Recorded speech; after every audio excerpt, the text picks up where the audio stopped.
Students, zoom institute online channel में आपका zoom institute की तरफ से मोस्ट वेलकम। आज इस फ्रेश लेक्चर में हम लोग cell the unit of life को आगे बढ़ाएंगे। जैसा कि प्री अनाउंस्ड है, आज हम लोग प्लांट सेल, एनिमल सेल को साइड बाय साइड रख के उनके कंपैरेटिव स्टडी करेंगे। नो डाउट सेल का डिटेलिंग स्ट्रक्चर, यूकैरियोटिक सेल, उसके ऑर्गेनेलीज, वो लेटर ऑन हमारा पार्ट रहेगा। लेकिन क्योंकि ऑलरेडी हम प्लांट सेल, एनिमल सेल में डिफरेंशिएशन एक कहीं ना कहीं 10th लेवल से ही ले लेते हैं, तो उसी को थोड़ा सा आगे बढ़ाते हुए ऑलमोस्ट कंप्लीट सेंस में प्लांट सेल, एनिमल सेल को डिफरेंशिएट करने की कोशिश करेंगे। लास्ट लेक्चर में हम लोग पूरा कर चुके हैं प्रोकैरियोटिक सेल और यूकैरियोटिक सेल का डिफरेंशिएशन। उस बीच आपको हिंट एक मीजोकैरियोट का भी दिया गया जो बाद के लिए छोड़ दिया गया था। तो प्रोकैरियोट, यूकैरियोट का डिफरेंशिएशन हम कर चुके थे, उनके एज मच एज 15-16 पॉइंट और काफ़ी डिफरेंसेस हमने ले लिए थे। तो अभी एक और मुझे याद आता है कि एक और इम्पॉर्टेंट टॉपिक जो आपके अकेडमिक में कम से कम 2 से 3 नंबर तक का क्वेश्चन कई बार बनते हुए दिखाई देता है और कॉम्पिटिटिव में भी उस पर काफ़ी क्वेश्चन हम लोगों को मिलते हैं, वैरायटी मिल जाती है। वो टॉपिक है प्लाज्मिड। तो छोटा सा एक टॉपिक प्लाज्मिड पूरा करके हम लोग अपने मेन टॉपिक प्लांट सेल और एनिमल सेल को इस लेक्चर में कंप्लीट करेंगे। तो मैं स्टार्ट कर रहा हूं एक नए टर्म के साथ। आप लोगों के लिए एक नया टर्म है, जस्ट 10 तक हम कोई ये वर्ड सुनते नहीं है नॉर्मली। वर्ड है प्लाज्मिड, टर्म है प्लाज्मिड।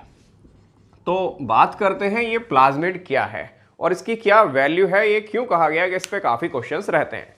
तो एटलीस्ट इसका एक फ्रेम हम पहले ही तैयार कर चुके थे जब बात हुई थी कि prokaryotic cells have the one DNA, genomic DNA single. तो कहा था कि एक ही डीएनए होता है, ये नहीं बल्कि एक जीनोमिक डीएनए होता है, मेन डीएनए होता है। तो वो जो अदर की पॉसिबिलिटीज वहां छोड़ दी गई थी उसी पे आ रहे हैं। तो सभी बैक्टीरिया में नहीं, लेकिन कुछ बैक्टीरिया में। प्रोकैरियोट में हम लोग हमेशा मैक्सिमम जो बातें करते हैं बैक्टीरिया के बारे में ही करते हैं। स्टेटमेंट भी आपने सुन लिया था, एनसीईआरटी का statement, bacteria are the sole member. ये कल या लास्ट लेक्चर में मैंने इसको क्लियर किया था आपको। तो बैक्टीरिया में, ये बैक्टीरिया को यहाँ पे हमने ड्रॉ किया है, बैक्टीरिया का सेल वॉल, ये सेल मेम्ब्रेन। हालांकि कल ये भी बताया जा चुका कि इसके बाहर एक स्लाइम लेयर या कैप्सूल भी हो सकता है। फिलहाल मैं अपने को मेन सेल जो रिप्रेजेंट है उसको बताते हुए शुरू कर रहा हूँ, रेस्ट्रिक्ट कर रहा हूँ मैं अपने को। तो ये उसका genomic DNA, circular DNA, genomic DNA, without histone वाला डीएनए, सिंगल डीएनए बताया गया।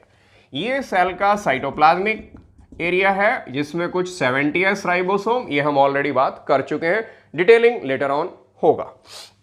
तो कुछ बैक्टीरिया में बिसाइड्स द मेन डीएनए एक एक्स्ट्रा डीएनए टुकड़ा मिलता है, सर्कुलर डीएनए का एक स्मॉल पीस और मिलता है।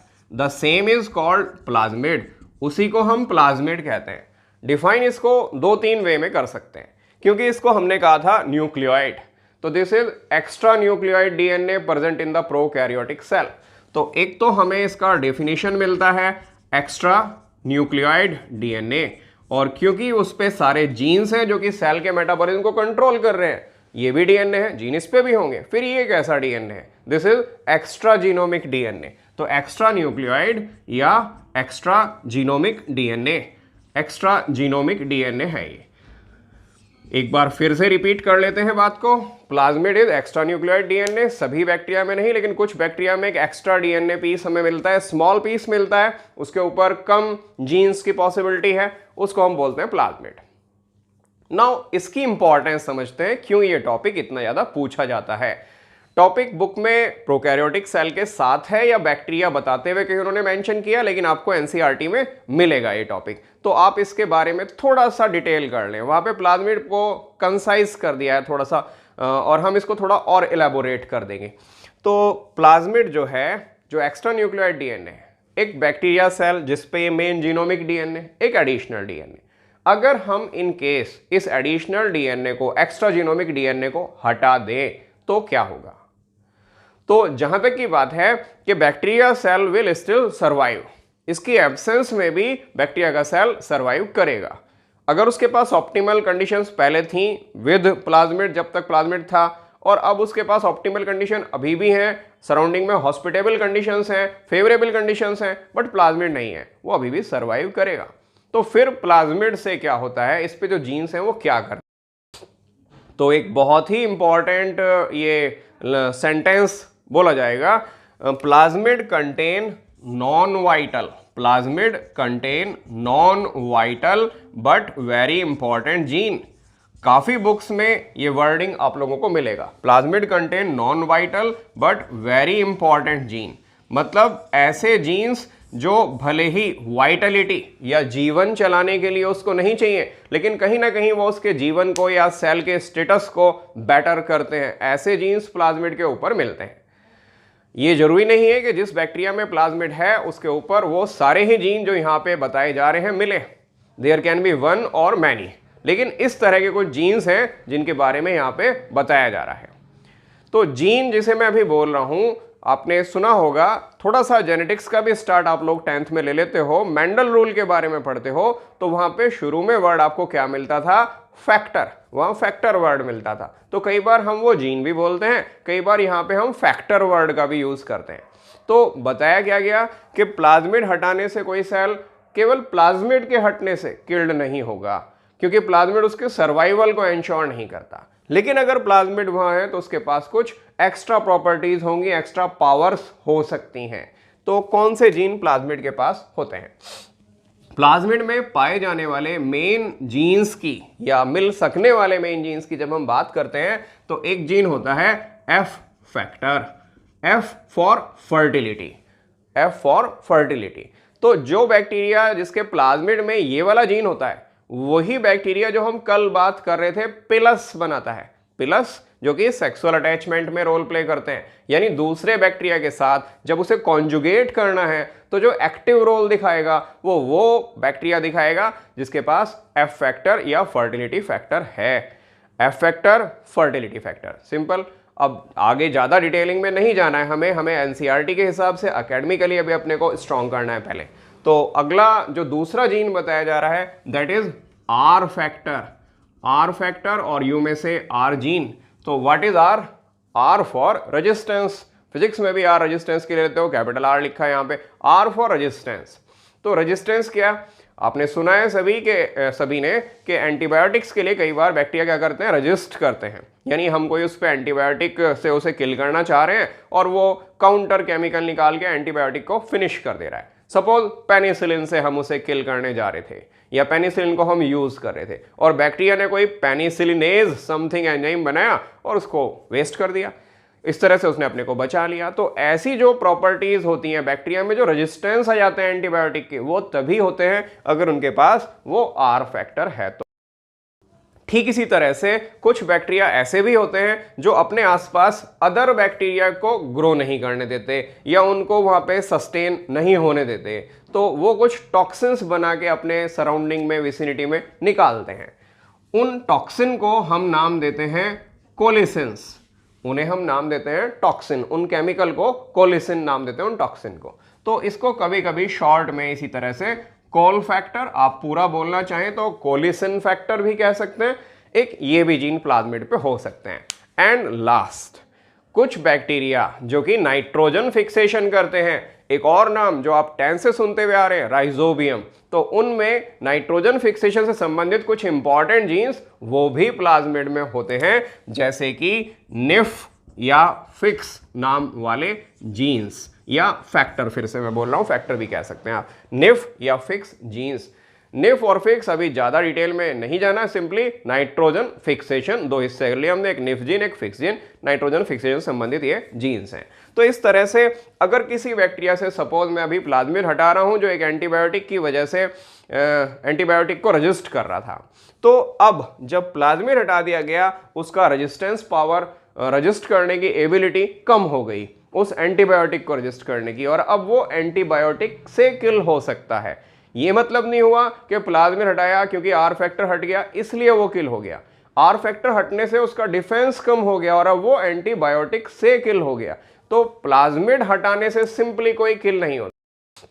Suppose I have some arms and the arms are for defense, वो आर्म्स जो हैं वो डिफेंस के लिए हैं, but if there is no threat around me, what they arm are doing, just simply nothing.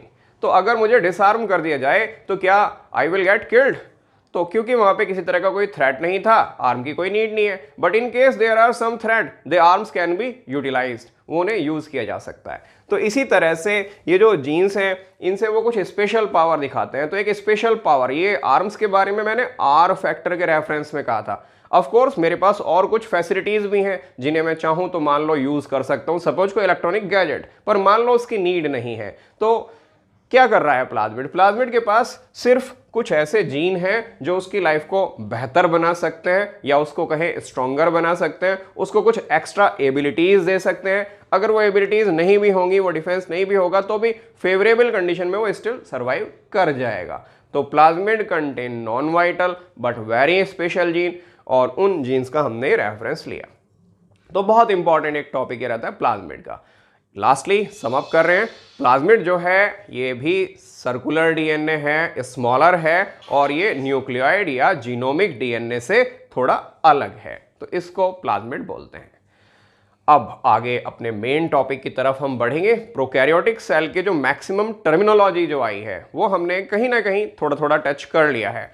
कुछ और डिटेलिंग की जो नीड होगी तो सब्सिक्वेंटली किया जा सकता है, या आप कमेंट सेक्शन में कर सकते हैं। तो प्लांट सेल एनिमल सेल के डिफरेंसेस के बारे में अब हम बात करते हैं। तो बातें करते हैं आगे प्लांट सेल और एनिमल सेल के डिफरेंसेस के बारे में। आपको 10th लेवल पे भी जैसे बार बार बात आ रही है, काफ़ी सारे मतलब बहुत ज़्यादा नहीं तो कुछ सारे तो कम से कम याद रहते हैं डिफरेंस। जैसे कि प्लास्टिड वाला पॉइंट होता है, जैसे कि सबसे पहले बल्कि उससे भी पहले सेल वॉल वाला पॉइंट होता है डिफरेंशिएशन का, ये आप लोगों को याद रहते हैं। या शायद कुछ और भी, जैसे सैप वैक्यूल एक बड़ा फीचर है तो वो याद रहता है। लेकिन 10th लेवल पे अभी सारे सेल ऑर्गेनेलीज के नाम तक भी हम लोगों के सामने ओपन नहीं होते, या सेल में मिलने वाले सारे स्ट्रक्चर्स के भी नाम प्रॉपर्ली नहीं आ पाते हैं। तो ऑफ कोर्स यहाँ फिर से कुछ नए नाम आ सकते हैं। नए नाम आने से बिल्कुल इरिटेट होने की कोई नीड नहीं है, थोड़ा थोड़ा उनके बारे में यहाँ इंफॉर्मेशन दिया भी जाएगा और उसका सब्सिक्वेंटली डिटेलिंग भी होगा।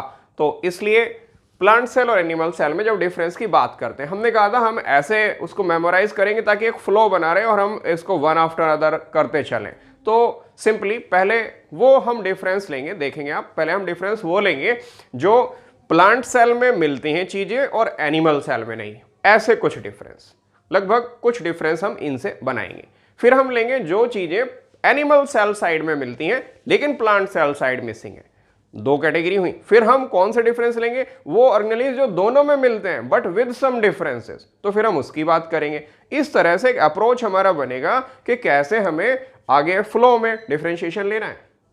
तो पहले मैं यहां पे बोर्ड पे पेन डाउन करने जा रहा हूं, नोट करने जा रहा हूं वो चीजें जो प्लांट सेल से संबंधित हैं उसमें मिलती हैं, एनिमल सेल में नहीं। ऑफ कोर्स ऐसी ही 3 चीजों की अभी बात हुई थी, तो सबसे पहले वही जो आप 10th से लर्न करके आते हैं, प्रिपेयर करके आते हैं। तो प्लांट सेल पहला फीचर आता है cell wall. Cell wall is the characteristic feature of plant cell by and large. ज्यादातर ऐसा होता है, एग्जेप्शंस कहीं कहीं मिलते ही हैं, उसके लिए आप अपना माइंडसेट बना लो कि एग्जेप्शंस होते ही हैं।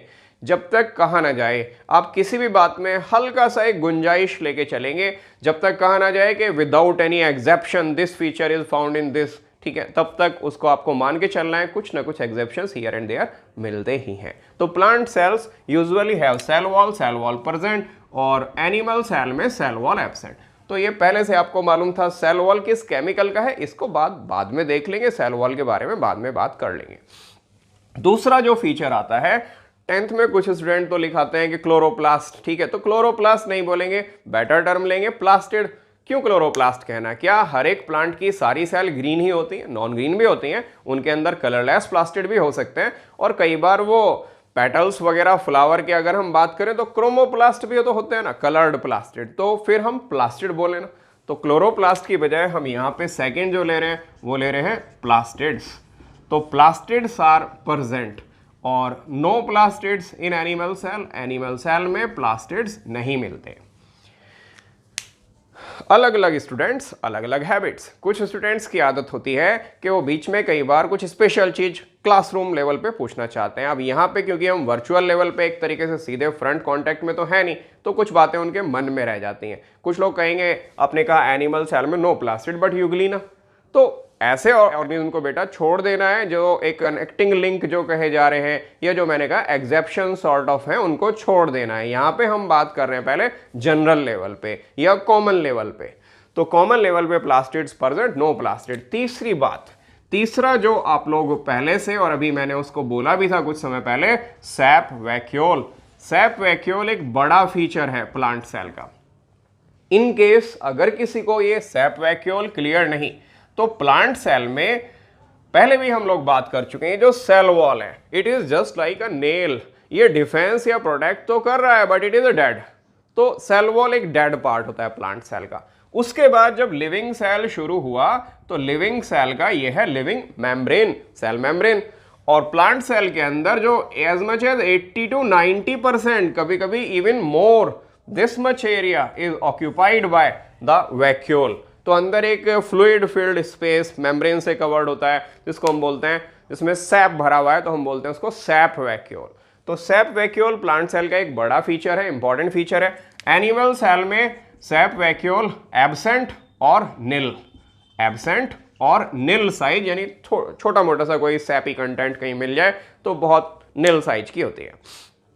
अब ये जो सैप वैक्यूल के बारे में बात हुई, प्लास्टिड सेल वॉल के बारे में बात हुई, और कोई चीजें जो प्लांट सेल में मिलती हैं एनिमल सेल में नहीं, 10th तक तो हम मेनली यही सुन के आते हैं। लेकिन कुछ और नए ऑर्गेनेलिज, जैसे मैंने कहा, सबके बारे में हमारी बात नहीं हुई है अभी। तो अब नए ऑर्गेनेलिज आपके सामने कुछ नाम आ रहे हैं, अभी डिटेलिंग नहीं करेंगे। प्लांट सेल के अंदर ग्लाइऑक्सिसोम नाम के स्ट्रक्चर होते हैं। ग्लाइऑक्सिसोम एक ऑर्गेनेली है जिन्हें हम बहुत छोटे हैं, इलेक्ट्रॉन माइक्रोस्कोपिक हैं, माइक्रो बॉडी भी कहते हैं, माइक्रो बॉडीज ग्रुप में आते हैं। तो एक ग्लाइऑक्सिसोम ये प्लांट सेल में होते हैं, एनिमल सेल में नहीं होते। मैंने पहले कहा है डिटेलिंग बाद में हो सकता है। एक और ऑर्गेनेली होते हैं spherosome, equivalent to lysosome of animal, तो वो प्लांट लाइसोसोम कहलाते हैं। तो शायद थोड़ा सा लिंक कर पाए हो आप स्फेरोसोम को, क्योंकि एनिमल में लाइसोसोम होते हैं ना, वही सुसाइडल बैग, वो प्लांट में नहीं होते। तो प्लांट में उसको कंपनसेट करता है या तो वैक्यूल जो हम लिख चुके, और या फिर स्फेरोसोम। तो स्फेरोसोम नाम के एक और ऑर्गेनेली के बारे में बात आती है जो प्लांट सेल में मिल सकता है, एनिमल सेल में कभी नहीं होते। और दूसरी बात अभी बताई गई है ग्लाइऑक्सिसोम नाम के एक और ऑर्गेनेली की, जो प्लांट सेल में ही होते हैं, एनिमल सेल में नहीं होते। प्लांट सेल में भी कुछ जगहों पे अबंडेंस में होते हैं। तो ये ग्लाइऑक्सिसोम क्या है, थोड़ा सा इसका भी रेफरेंस में दे दूंगा, पहले नोट कर लेते हैं। तो 4th नंबर पे हम लोग लिख रहे हैं स्फेरोसोम्स। स्फेरोसोम्स प्रेजेंट या कैन बी फाउंड, ऐसा भी लिख सकते हैं। और यहां लिख रहे हैं स्फेरोसोम्स एब्सेंट, तो वो स्फेरोसोम्स नहीं मिलते। और अगला फिर हमारा बात आया था, मैं यहाँ साइड में नोट कर दे रहा हूं ताकि आपको ध्यान रहे, इसको हमने एक तरीके से प्लांट लाइसोसोम बोल दिया था। लाइसोसोम अगर आप सोच रहे हैं क्यों नहीं लिखा गया अब तक लाइसोसोम, क्योंकि एनिमल में मिलता है, प्लांट में नहीं। हम कौन से लिख रहे हैं पहले, जो प्लांट साइड मिलते हैं, एनिमल साइड नहीं। हम एक प्लानिंग के तहत आगे डिफरेंशिएट को बढ़ा रहे हैं। तो अगली बात आ रही थी ग्लाइऑक्सिसोम की। थोड़ा सा मैं इसके बारे में यहाँ डिस्क्लोजर कर रहा हूँ ग्लाइऑक्सिसोम के बारे में। हमारे बॉडी के अंदर, ह्यूमन बॉडी में, एनिमल बॉडी में, लगभग सभी लिविंग बीइंग में, फिलहाल हम एनिमल के बारे में अगर बात करें, एक प्रोसेस होता है मेटाबॉलिज्म में जिसमें लिपिड्स को शुगर में बदला जा सकता है। हमारे बॉडी में जो लिपिड्स हैं, जो फैट्स हैं, उनको शुगर में बदला जा सकता है जब कभी शुगर स्कैरसिटी या कुछ और पैथोलॉजिकल कंडीशन हो। और उसके लिए एक टर्म आता है नॉन कार्बोहाइड्रेट से, जब हम एक कार्बोहाइड्रेट या शुगर फॉर्म कर रहे हैं, नाम आता है ग्लूकोनियोजेनेसिस। ग्लूकोज का न्यू फॉर्मेशन या शुगर्स का नया फॉर्मेशन। तो लिपिड से भी होता है, और चीजों से भी हो सकता है, बट अभी आपको बताया ग्लूकोनियोजेनेसिस एक प्रोसेस होती है। तो लिपिड्स को शुगर में कन्वर्ट किया जा सकता है। एनिमल बॉडीज में ये प्रोसेस माइटोकॉन्ड्रिया के अंदर होता है, जबकि यहां पे ये जो प्रोसेस है इसको हम ग्लाइऑक्सिलेट साइकिल नाम से भी जानते हैं। और ऑर्गेनेली का नाम है, एक अलग ऑर्गेनेली है, ग्लाइऑक्सिसोम। ग्लाइऑक्सिसोम। तो बस इतना हिंट काफी है। एनसीईआरटी में भी इसको ज्यादा डिटेल नहीं किया गया है, बिल्कुल चैप्टर के लास्ट में नेम थ्रो किया गया है, ग्लाइऑक्सिसोम वो माइक्रो बॉडी है। तो थोड़ा आपको यहां पे बता दिया गया, इसको हमें ज्यादा डिटेलिंग की नीड भी नहीं है। तो ग्लाइऑक्सिसोम्स आर फाउंड या present, can be found present कर दे रहा हूं मैं इसको, दोनों ही वर्ड इसमें यूज हो जाएंगे, कैन बी फाउंड प्रेजेंट और नेवर फाउंड। ये इसमें कभी भी नहीं मिलते। तो इस तरह से प्लांट सेल में जो मिलते हैं फीचर, एनिमल में सेल में नहीं। अभी हमने 5 डिफरेंसेस ऑलरेडी कर लिए हैं। अब हम सोचेंगे कि एनिमल सेल में जो चीज़ें मिलती हैं हमने पहले पढ़ी हुई भी हैं और प्लांट सेल साइड मिसिंग है। तो बीच में अभी ऑलरेडी बात आ चुकी है, लाइसोसोम वाली बात आ चुकी है। लाइसोसोम जिसको हम सुसाइडल बैग नाम से जानते हैं, शायद क्लासरूम लेवल पे सभी इतना प्रिपेयर ऑलरेडी कर चुके होते हैं कि if they get burst they can kill the cell, वो सेल को खत्म कर सकते हैं। बल्कि मैं ये भी आपसे कहूंगा न केवल वो सेल को किल कर सकते हैं, बल्कि अगर मल्टी सेलुलर ऑर्गेनिज्म है तो एक्स्ट्रा सेलुलर मटेरियल को भी वो डाइजेस्ट कर सकते हैं, खत्म कर सकते हैं। ठीक है, तो ऐसे बॉडीज जिनके बर्स्टिंग से सेल का एक तरीके से एक्सपायरी हो जाएगा, सुसाइडल बैग्स के नाम से जाने जाते हैं लाइसोसोम। तो वो लाइसोसोम अब एनिमल सेल में मिलते हैं, प्लांट सेल में नहीं। तो हम 6th पॉइंट को ऐसे लिखेंगे, नो लाइसोसोम्स, नो लाइसोसोम्स। और इधर हम लिखेंगे lysosomes found present, lysosomes found present. एक और स्पेशल बात बता रहा हूं खासतौर पे एकेडमिक स्टूडेंट्स के लिए जो लिखते हुए कई बार चीजों को गड़बड़ी करते हैं। हम लिख रहे थे इधर के प्लास्टिड्स प्रेजेंट, उधर हम सिंपली एब्सेंट भी लिख सकते थे ना। हमने लिखा नो प्लास्टिड्स, यहाँ पे सिंपली अगर हम प्लास्टिड्स प्रेजेंट और यहाँ पे कर दें एब्सेंट चलेगा, क्योंकि लेफ्ट टू राइट ऐसे ही कोई भी हम पढ़ने का ट्रेंड मानते हैं, पेज पे लेफ्ट साइड से राइट साइड की तरफ ऐसे पढ़ते हैं। अब कई बार स्टूडेंट्स को मैंने लिखे देखा है कि वो यहाँ पे लिखते हैं एब्सेंट और इधर उन्होंने पहले लिख लिया था, उनके दिमाग में आया था लाइसोसोम एनिमल में मिलते हैं, उन्होंने लिखा लाइसोसोम प्रेजेंट, इधर लिखा एब्सेंट। कुछ ऑड नहीं लग रहा आपको? कोई भी देखेगा क्या कहेगा, पहले प्लांट सेल में एब्सेंट और उधर लाइसोसोम प्रेजेंट। ठीक है, ऑड लगता है तो लेफ्ट से राइट हम पढ़, तो ऐसा नहीं करना है, थोड़ा सा सोच लेना है। ठीक है, आपको पहले लाइसोसोम याद आया, लेकिन अब जब आप उसे यहाँ नोट करेंगे तो आपको यहाँ पे लिखना कंपल्सरीली है lysosome absent, otherwise what absent. ठीक है, क्योंकि नाम अभी बाद में आने जा रहा है, तो ऐसा नहीं करना है, लाइसोसोम एब्सेंट और लाइसोसोम प्रेजेंट। अब ये ठीक है। तो कुछ चीज़ों को, छोटी छोटी बातों को ध्यान में रख के चलेंगे ताकि आपके एकेडमिक में भी जो मार्क्स सिक्योर करते हुए कोई प्रॉब्लम ना हो। खैर, लाइसोसोम की बात आई, थोड़ा सा एक कुछ सेकंड्स का मैं पॉज दे रहा हूं, आप देखिए कि क्या आगे और चीज है। तो एनिमल सेल में मिलता है, प्लांट सेल में नहीं। एक पॉज में दे रहा हूं। हुआ कुछ फास्ट कनेक्शन, कुछ रिकॉल हुआ नहीं? तो आगे एक नाम आपने सुना है शायद, मैं अब हिंट दे रहा हूं तो आप कहीं ना कहीं उसे कनेक्ट कर पाएंगे। सेंट्रोसोम, याद आया? तो न्यूक्लियस के पास एनिमल सेल में, animal cells eukaryotic animal cells में न्यूक्लियस के पास क्या है, एक स्टार शेप का स्ट्रक्चर होता है। उस स्ट्रक्चर को हम क्या कहते हैं, सेंट्रोसोम। तो ये एक एनिमल वाला फीचर है, एनिमल सेल्स का फीचर है। प्लांट सेल में फिर वही बात आती है, exceptionally it could be found but usually it is missing. तो फिर हम वैसे ही करेंगे, सेंट्रोसोम एब्सेंट, सेंट्रोसोम एब्सेंट। और मैं यहां पे सेंट्रोसोम प्रेजेंट जस्ट इतना लिख सकता था, लेकिन थोड़ा सा क्योंकि चीज आपको क्लियर रहे, मैं फिर यहां पे लिख रहा हूं centrosome which is star shape structure near nucleus. तो सेंट्रोसोम, ठीक है, यहां मैंने सेमीकोलन डाल दिया है, star shape structure near nucleus, star shape structure near nucleus. तो न्यूक्लियस के पास स्टार शेप स्ट्रक्चर जो सेंट्रोसोम है, फाउंड प्रेजेंट, ये मिलता है। Centrosome star shape structure near nucleus is found present. R को मैंने थोड़ा सा और एडजस्ट कर दिया, नियर न्यूक्लियस फाउंड प्रेजेंट।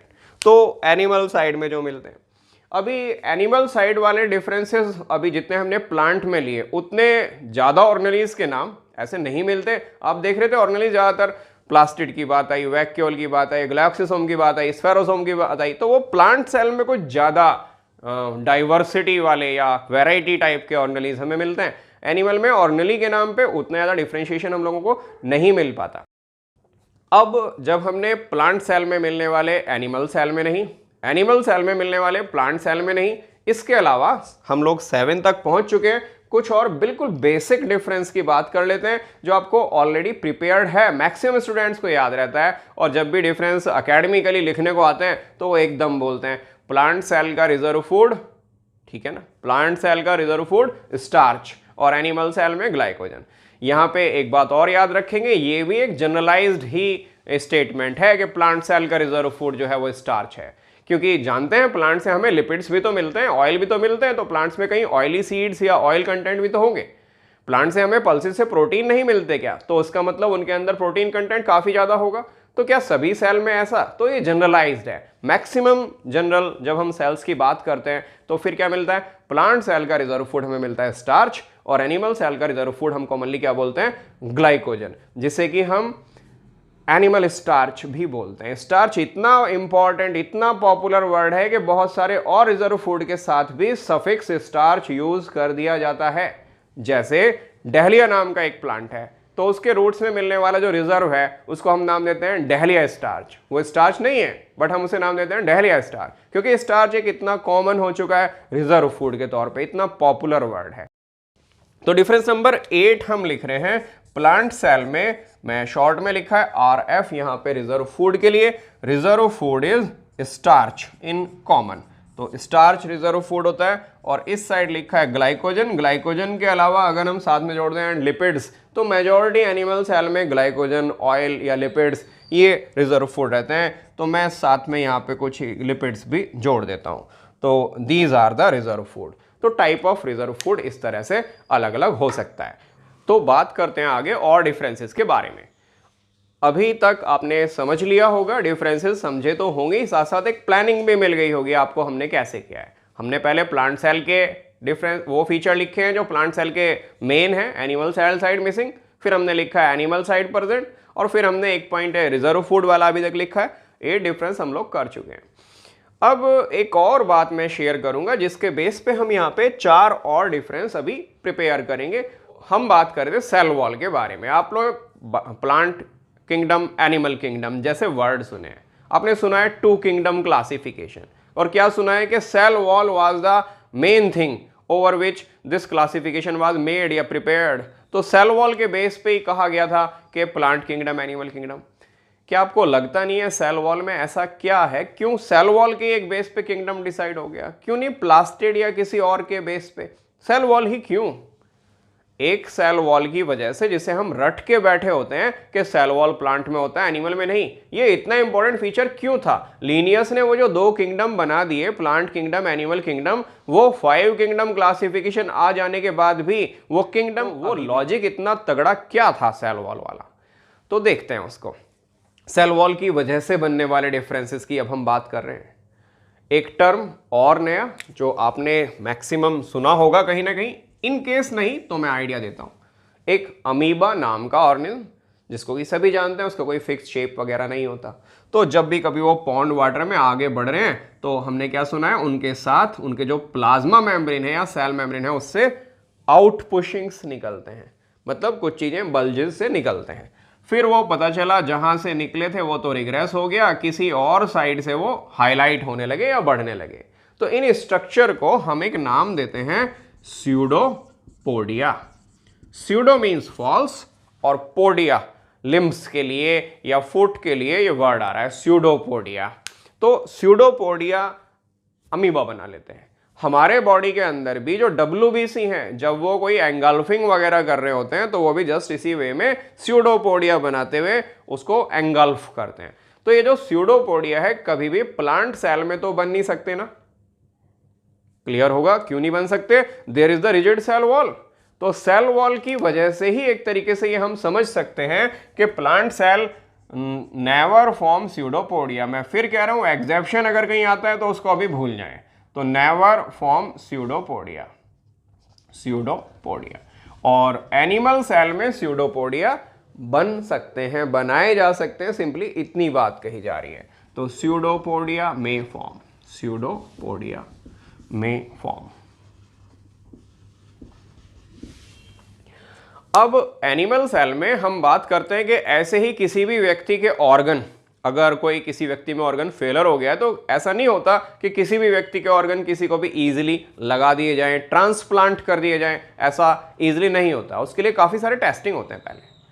आप समझ रहे हैं क्यों? क्योंकि अगर ऐसे ही without any proper testing plan कोई ऑर्गन ट्रांसप्लांट किए गए तो कई बार ऑर्गन रिजेक्ट हो जाते हैं। क्यों रिजेक्ट हो जाते हैं? वो नए ऑर्गन के सेल्स, उनके ऊपर जो मेम्ब्रेन है, मेम्ब्रेन इज लिविंग, तो उसके ऊपर कुछ केमिकल्स हैं। We can say them antigen, कुछ एंटीजन्स नेचर के प्रोटीन्स हैं कुछ उसके ऊपर, और वो जो रिसिपिएंट वाला बॉडी है उसके अंदर भी कुछ आसपास में केमिकल प्रेजेंट है, वो इंटरैक्ट करते हैं। और अगर वो लगता है कि ये सिमिलर टाइप के नहीं है जैसे पहले यहाँ हुआ करते थे, उस सेम ऑर्गेनिज्म के डिफरेंट हैं, तो रिजेक्शन में चला जाता है। लेकिन आप जानते हैं ग्राफ्टिंग एक नाम सुनते हैं आप, ये नाम पहले प्लांट में ही आया था, बाद में एनिमल में भी ऑर्गन ग्राफ्टिंग बोलने लगे। यहां तक कि वर्ड जो बोलते हैं ट्रांसप्लांट, वो भी प्लांट से ही तो आया, क्योंकि प्लांट्स को एक से दूसरी जगह शिफ्ट करना, ठीक है, मड के साथ निकालना, वो काफी पॉसिबल था। तो ग्राफ्टिंग की जब बात आती है, आपने सुना है कुछ स्टेम को कट करते हैं, उसमें स्पेस जनरेट करते हैं, स्टॉक ऊपर से शियोन इंपोज कर देते हैं एक दूसरा स्टेम बल्जिंग पैटर्न में ला। तो देसी मैंगो पे दशहरी मैंगो का ग्राफ्टिंग, इस तरह की चीजें इजीली हो जाती हैं। तो यहां इतना इजी कैसे हो गया कि देसी मैंगो के ऊपर दशहरी मैंगो लग गया, वाइल्ड रोज के ऊपर एक कल्टीवेटेड और डेकोरेशन बिल्कुल थिक रोज लग गया हाई सुपीरियर क्वालिटी का, कैसे यहां पे सेटल हो पाया? रिजेक्शन क्यों नहीं हुआ? समझ गए? क्योंकि मेम्ब्रेन कांटेक्ट में होते हैं दो लिविंग, तो वो इंटरैक्ट करते हैं, और यहाँ पे प्लांट सेल में बाहर क्या होता है? वॉल। तो उस तरह का रिजेक्शन हम लोग नहीं पाते जिस तरह का एनिमल सेल में पॉसिबल है। एनिमल सेल में सेल रिकॉग्निशन मिलता है, प्लांट सेल में सेल रिकॉग्निशन एबिलिटीज कम होती हैं, सेल रिकॉग्निशन एबिलिटीज निल होती हैं। यहाँ पे सेल रिकॉग्निशन मोर, काफी सेल रिकॉग्निशन होता है। एक और पॉइंट इसी से जुड़ा हुआ, वॉल की वजह से बना हुआ ये जो एनिमल सेल है, अमीबा मान सकते हैं आप इसको, इसके कांटेक्ट में कोई सॉलिड फूड आया, ये इसका मेम्ब्रेन सिंक होने लगा, और जैसे जैसे ये सिंक होता चला जाता है अंदर, ये मेम्ब्रेन इसको सराउंड करना शुरू करेगा और इसको इनटेक कर लेगा। प्रोसेस का नाम होता है एंडोसाइटोसिस। एंडो माने इनसाइड, साइटो माने सेल, सेल के अंदर इसको रिसीव करना, एंडोसाइटोसिस। इसी तरह से कई बार जब वेस्ट का एलिमिनेशन होता है तो मेम्ब्रेन में बल्ज बनता है, वेस्ट धीरे धीरे बाहर जाकर ये पिंच आउट हो जाएगा, इसको बोलते हैं एक्सोसाइटोसिस। एनिमल सेल में ये पॉसिबल है, लेकिन प्लांट में कैसे? क्योंकि प्लांट सेल में अगर मैं बताऊं तो यहाँ जो सेल मेम्ब्रेन है उसके बाहर क्या आ गया है? Rigid wall. तो ये जो एंडोसाइटोसिस एक्सोसाइटोसिस है ये प्लांट सेल में पॉसिबल नहीं होता। एंडोसाइटोसिस एक्सोसाइटोसिस ये पॉसिबल नहीं है, ठीक है। कैन बी सीन, यहाँ ये दिखाई दे सकते हैं। तो किसकी वजह से आया? क्योंकि वॉल था। तो देख रहे हैं वॉल कितना इंपॉर्टेंट फीचर है, उसकी वजह से कितने सारे डिफरेंस जनरेट हो जाते हैं। एक क्वेश्चन आया हुआ है कॉम्पिटिटिव में, आपके एकेडमिक में भी 1 मार्क क्वेश्चन में हम उसे ले जा सकते हैं कि एक्टिविटी है simply, what will happen if the RBC are placed in distil water and what will happen when a plant cell is placed in distil water. आप सभी जानते हैं वाटर सेल के अंदर एंट्री करेगा, अंदर कंसंट्रेशन है, तो RBC will swell and burst. But what in case of plant cell? They just become turgid, they become swell but do not burst. Why do not burst? Because the cell wall. तो इस तरह से आप देख रहे हैं ना cell wall का कितना इंपॉर्टेंस है। तो कहीं ना कहीं वो जो एक पॉइंट उसने लिया था लीनियस ने कि सेल वॉल की वजह से जो किंगडम बनाए थे, ये बहुत ही एक स्ट्रॉन्ग पॉइंट बन चुका है, और इसीलिए वो किंगडम अभी तक एलिमिनेट या इरेज तो नहीं हो पाए हैं। तो ये लास्ट में फिलहाल पॉइंट यहाँ पे, इसके बाद में से स्टॉपेज दूंगा। तो प्लांट सेल में बात आया हम लोगों का when kept in hypotonic. Hypotonic आपका सुना हुआ वर्ड होगा, 10th में भी आ चुका है। हाइपोटोनिक लो कंसंट्रेशन सॉल्यूशन, या वाटर भी बोल रहा था मैं यहाँ पे, बिल्कुल डिस्टिल वाटर।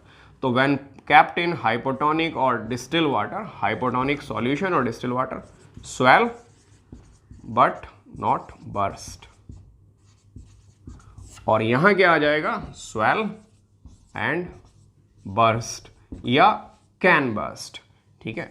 तो कैन भी मैं यहां पे नोट कर दे रहा हूं। तो ये डिफरेंसेस थे जो सेल वॉल की वजह से बने, और भी कुछ बातें हो सकती हैं डिफरेंस। जैसे पहले कहा गया कि हम लोगों को कम से कम 20 डिफरेंस अभी प्लांट सेल एनिमल सेल में, हम उसको बड़े रिच तौर पे लेंगे, इस तरह से लेंगे कि एकेडमिक तो कवरेज हो ही हो, आगे कंपटीशन के लिए भी हमारे पास एक स्ट्रांग बेस रहे।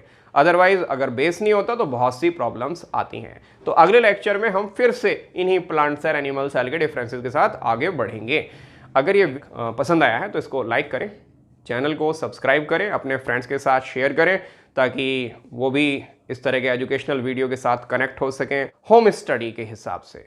और उन्हें कहें कि बेल आइकन जरूर प्रेस करें, क्योंकि उससे उन्हें नए अपडेट्स लगातार मिलते रहेंगे। थैंक्स।